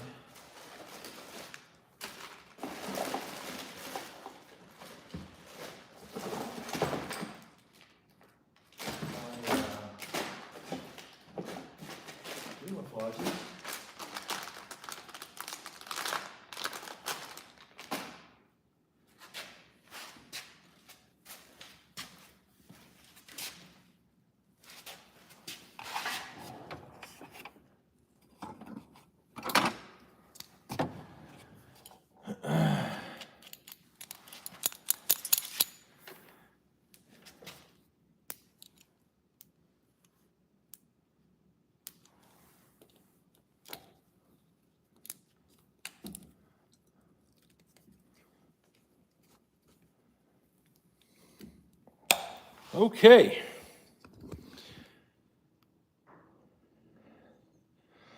Modified. I got it for $100 about 10 years ago. Yeah, first gear is like 10 mile an hour. Do you collect vintage like signs and stuff? I do. Not necessarily in this shop. My shop is full of vintage signs. My first name is actually not Mongo, but you guys probably know that. My first name is Kendall. Thus, I collect a lot of Kendall motor oil stuff, and my shop is loaded with stuff like that. But again, we're in KJ's shop right now, so yeah, I don't have that stuff over here. So let's see if everything I did tonight works. We put power to the, flip this bad boy around. We are all the way out. So, well, I got one more thing here I need to fix. I meant to do this, but I didn't do it. And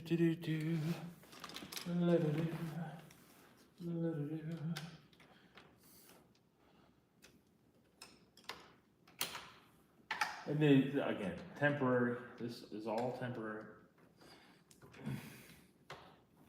Are you kidding me? Come on, man. This shit don't need to be that tight. No, it does not.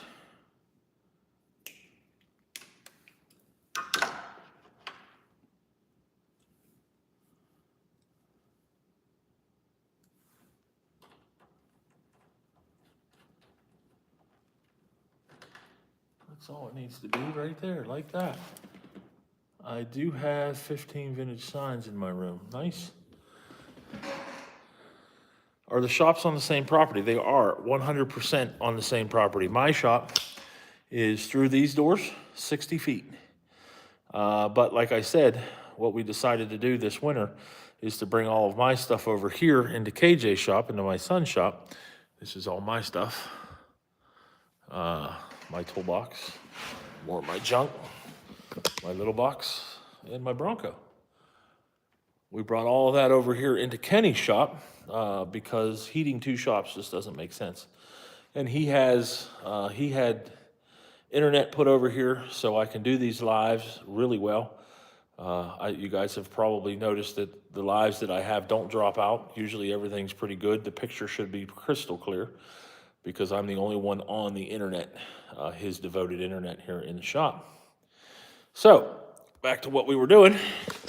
Real quick, if you're just joining or you want to know what's happening, this is going to be the controller for these guys, and they are multicolor rock lights.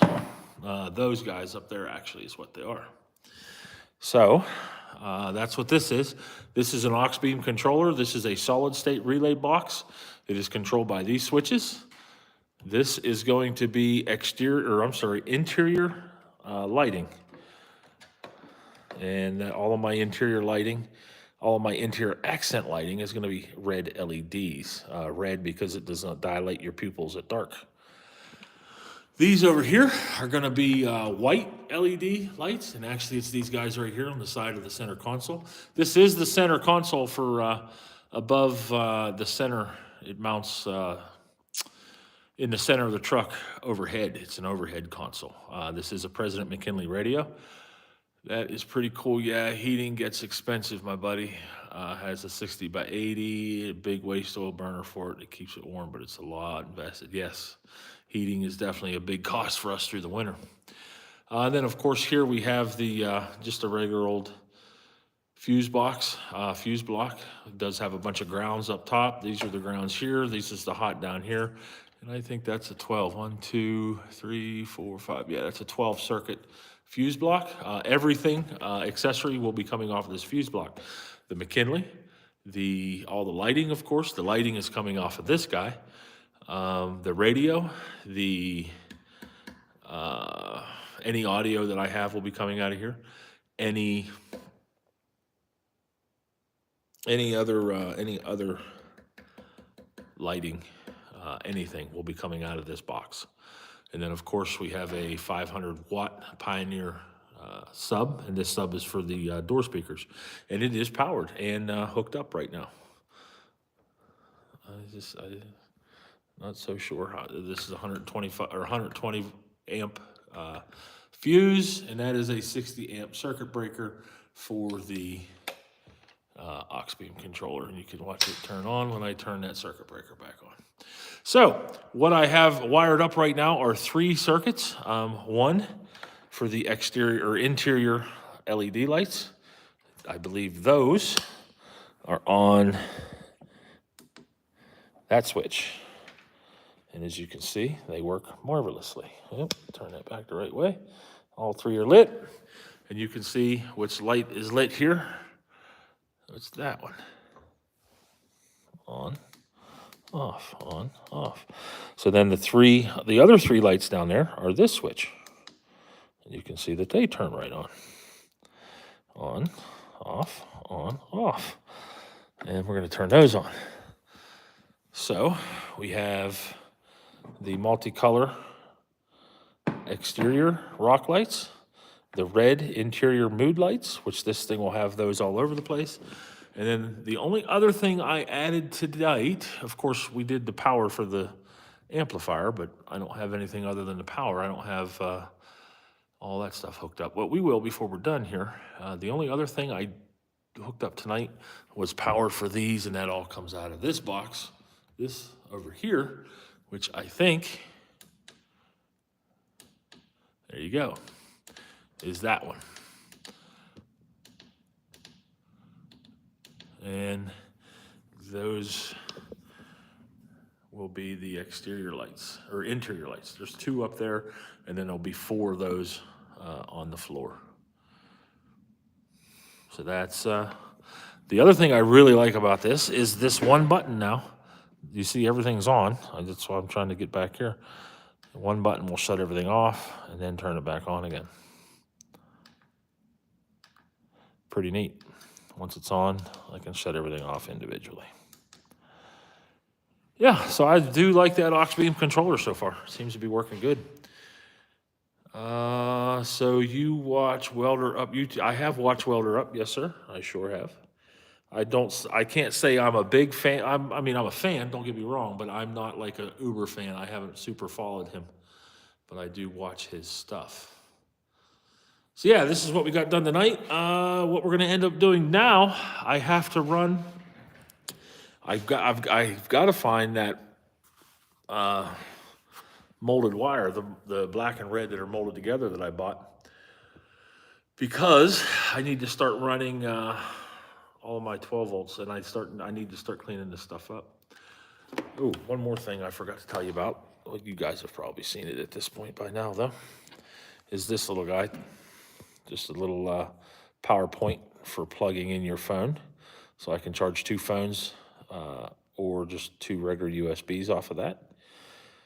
And it does charge my phone. I have made sure of that, and it lets me know what the battery voltage is: 12.7, 12.8. 12.9, 12.8, 12.7. We turn them lights back on. We'll see what that does to the battery. Not really anything, because they're all LEDs. Not drawing much power at all. This is the battery we're using. That's actually the battery that was in, if I'm not mistaken, that was in that Dodge. The truck will have, the Bronco will have 2 batteries in it. Turn this off. Let's kill the power so we don't short anything out inadvertently. I want to show you guys the bottom side of this thing so far. It's not terrible. It is going to need some cleaning up. But so far, so good. As you can see, I used all stainless hardware down here, most of which is nylock, so that it won't come loose. But I did use some just regular 1/4-inch hardware there. It is mounted, it is isolated from the body, so it'll be isolated from all shock with these little rubber isolators. I like to keep that isolated away. And as you can see, I only have 3 of these lights hooked up. but I have a spot for 5 more. 1, 2, 3, 4. No, I have a spot for 6 more, so there'll be 9 of those, which doesn't make any sense to me. 3, 3, and no. Yeah, 8. There's 8 of them. I can't even count. All right, so that is it. I think I'm going to be done for the night. We've been doing the live now for 117 minutes, which is quite a while. Right now, we've got 53 watchers. 22 likes, guys. You did great on the likes tonight. I don't think I even brought likes up at all. Greatly appreciate that.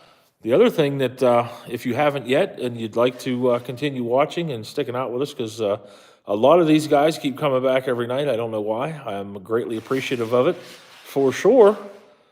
But as we progress through this, maybe we can start building the community up and really get the channel to where it should be for 10 years in. Clark Christo, I'm banned from commenting for 23 hours on regular videos, but live streams I can comment. That's interesting. So yeah, make sure you guys like the live feed here, like the channel. Go over there and check out all of the content that we've got posted there.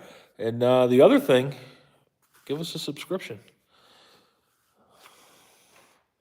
Let us know what you think of the channel. Let us know what you think about the crazy stuff that I've got going on here. Some of this wiring that we've been into tonight. Some of the stuff we've talked about. Like I said, in the industry, in the heavy equipment industry for the better part of 30 years, going on 35 years now. I didn't do it. And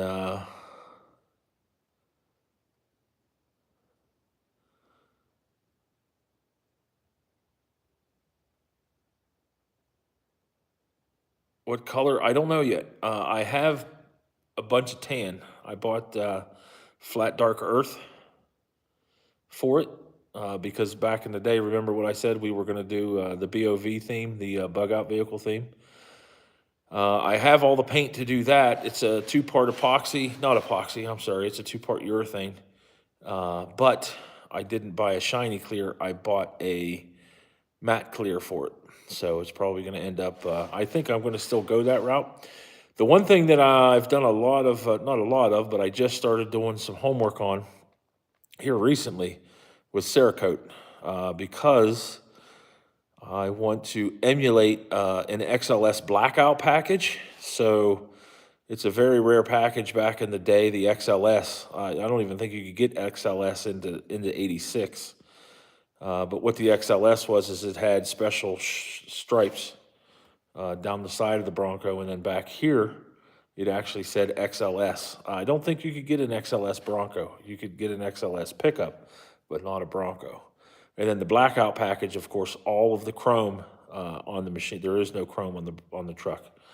The door handles, the locks, the chrome surround, or that the aluminum around that whatchamacallit will be black, and then of course everything in the grill will be black. The bumpers are going to be rhino coated black, and then the interior will be rhino coated black as well.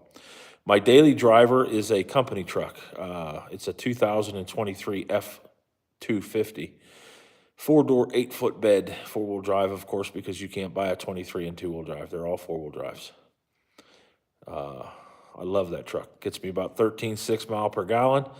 I can put anything I want to behind it and cruise down the road. I can put anything I want to in the bed and cruise down the road. I can put the whole family in the cab and they're comfortable. It is an awesome company truck. I actually ordered it specifically for me, so check out the Raptor liner. Rhino liner sucks. Rhino, Raptor. Yeah, it's the Raptor liner that I bought. I actually have like 3 or 4 kits of it at this point. I Raptor lined an entire truck one night. I am kind of a salesman. I'm a service manager. I'm what you would call a specialist. So Trackmobile is a very specialized piece of equipment. That's what I work on. Oh, man. ASAC Hank Schrader. I don't follow, sir.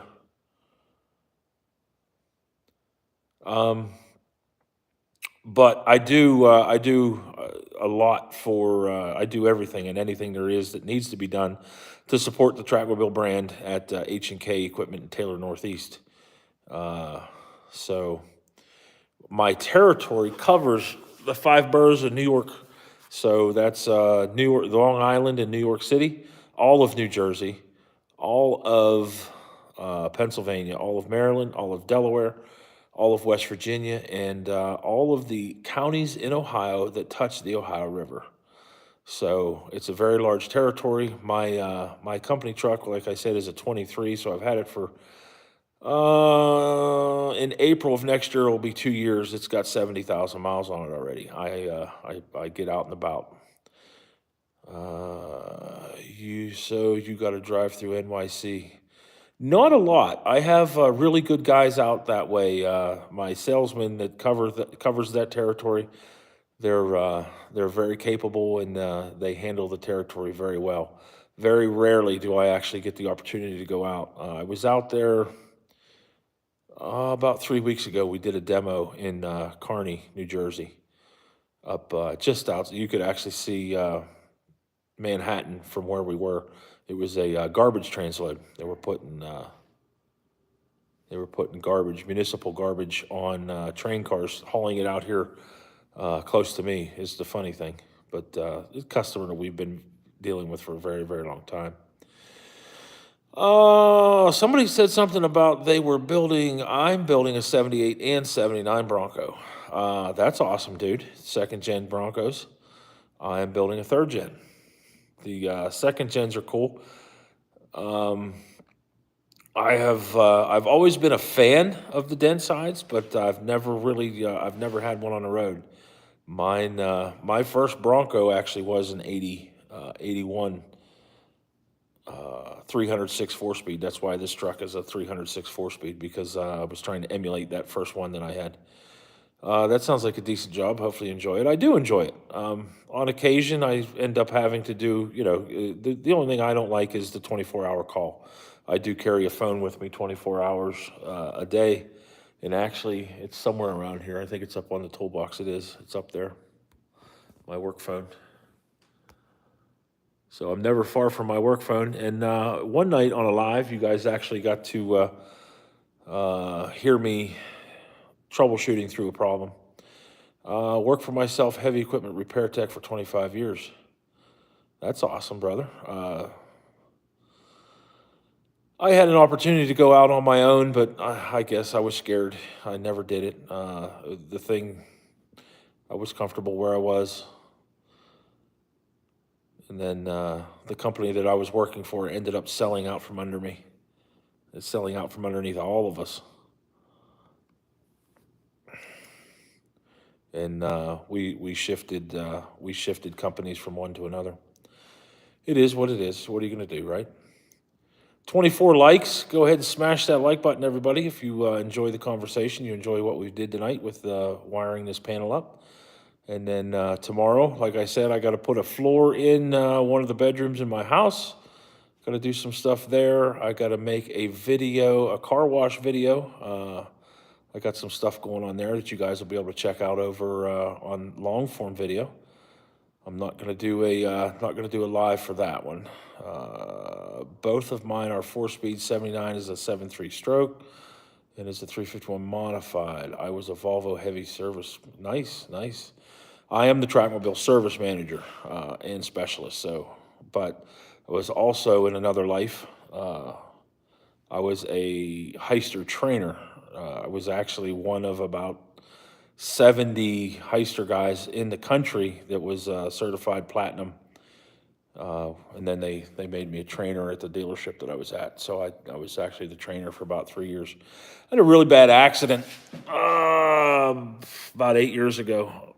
I broke my back, separated my SI, which is your sacrum, and your iliac. It's your hip, right where everything comes together.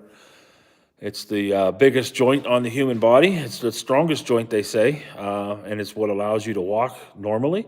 I walk with a funny gait. If you guys ever watch how I walk, yes, I am extremely overweight. I get that, but that SI being separated has given me a even when I get the weight off, it has given me a really weird gait when I walk. And because of that accident, I wasn't able to turn wrenches anymore. Full time, 8 hours a day, I absolutely cannot do it. But yeah, yes, it was a car accident. I was driving home in my, it was I don't know, I think it was an '03 or an '04 Ford Focus ZX3. Those were my preferred puddle jumpers for back and forth to work when I was in the shop. Of course, when I was on the road, I had a road vehicle, whether it be a van or a crane truck, depending on what we had available and usually what job it was that I was doing. But yeah, so it took 3 months to learn to walk again, and at that point, I decided that I was no longer going to turn wrenches, and I would be better off pushing a pencil behind a desk. I became shop foreman. Then after the accident, that's when I actually took the trainer role. Moved over to the trainer chair. I trained at that, and then became more so the trackmobile specialist as our trackmobile guy. Ended up retiring. They wanted me to take over, but I would have had to have left the union that I was a part of. Your teeth to yellow that you put the sun out of. Business.